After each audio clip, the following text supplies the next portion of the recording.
In this video, I'm going to tell you about some important flies and fleas which are vectors of some important diseases. Now, the first one is sandfly.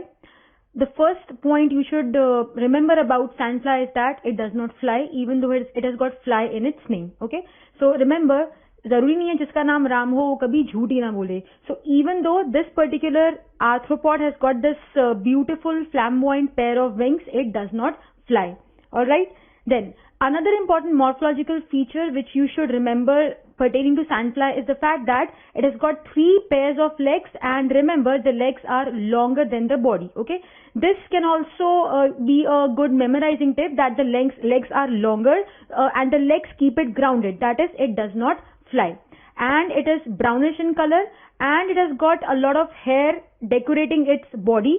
Okay, they can give you this picture and ask you to identify this particular vector. Now, the body is light or dark brown colored, and brown should remind you of darkness. Darkness should remind you of the fact that sandfly bites during the night mostly, and only the female sandfly bites, not the male. Okay, now there are many important genera of sandfly, and the most important one is the genus Phlebotomus, and Phlebotomus should help you remember the important diseases, important human diseases, of which sandfly is an important vector. Now you can remember these diseases by remembering loos, that is LOOS in the name Phlebotomus. Now L stands for Leishmaniasis or Kala Azar, caused by Leishmania donovani. Remember, it is not a zoonotic disease unlike other kinds of Leishmaniasis, right? Then O stands for Oriental sore, also known as Delhi boil or Baghdad boil. This is caused by Leishmania tropica. It's a kind of cutaneous Leishmaniasis. Then O stands for Oroya fever, also known as Carrion's disease. Now, Carrion is the name of a medical student who died unfortunately while studying this disease. Of course, not from the books. He was investigating about the bacterium which was responsible for this clinical entity called as Oroya fever, and in his memory this disease was named as Carrion's disease, and that special bacterium is Bartonella bacilliformis. Remember, B for brave, B for bacilliformis. So species Bacilliformis of genus Bartonella is the causative agent of Carrion's disease. Remember, Carrion was a brave medical student. Okay, then S should remind you of sandfly fever, also known as 3-day fever or Papazi fever. It is caused by sandfly fever virus, which belongs to the family Bunyaviridae. Okay, so this sums up the important facts about sandfly. Then the other fly which you all should remember is the CC fly. And the scientific name of CC fly is Glossina. Remember, T for CC and G for Glossina. Teacher guardian. So you should see your teacher guardian routinely in your college. Now, CC rhymes with sleeping. So sleeping sickness should come to your mind when they ask you about the important disease transmitted by the CC fly. Then CC begins with a T.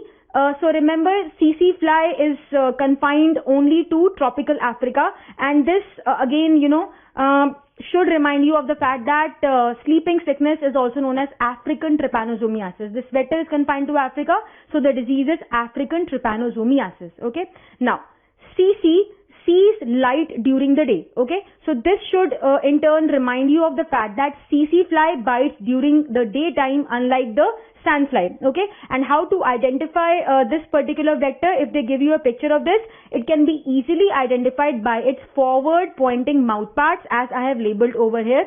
Okay, so remember, it has got forward pointing mouth parts unlike the other vectors. This much about CC. Then the last vector which deserves mention in this video is the rat flea. Okay, when I was reading about rat flea, I came to know that it does not have a neck, and that in turn reminded me of Palak from Comedy Nights. Remember, Palak and rat flea do not have a neck. In case of rat flea, the conical head is attached to the thorax, okay, directly. There is no neck at all.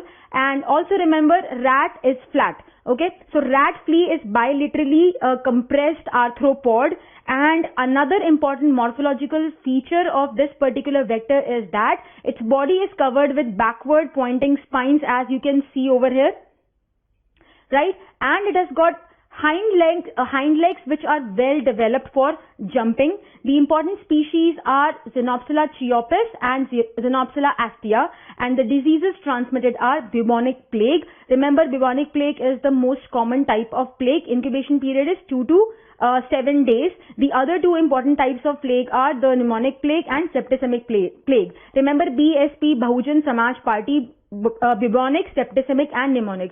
Out of these three kinds of plague, the worst one, the most severe one is pneumonic plague. Incubation period is 1 to 3 days. 13 as per numerology, believed by some people, is not a very good number. That also is a, is a little memorizing tip for all of you to remember the fact that 13 is unlucky and pneumonic plague is the worst one. It has got the shortest incubation period, 1 to 3 days, amongst all the three kinds of plague. Bubonic plague and septicemic plague both have got an incubation period of 2 to 7 days. And pneumonic plague is also unique in the sense that it is the only zoonotic disease which can be transmitted from man to man. Otherwise, the general rule pertaining to zoonotic diseases is that zoonotic diseases are not transmissible from man to man. So, pneumonic plague is an exception in this regard. Then the other disease for which this serves as a vector is the murine or endemic typhus. Okay. Then one more important vector is their louse, which I have covered in another video of mine. That is vectors for rickettsial diseases. Hope this video helps you. Any doubts are welcome. Study well. God bless.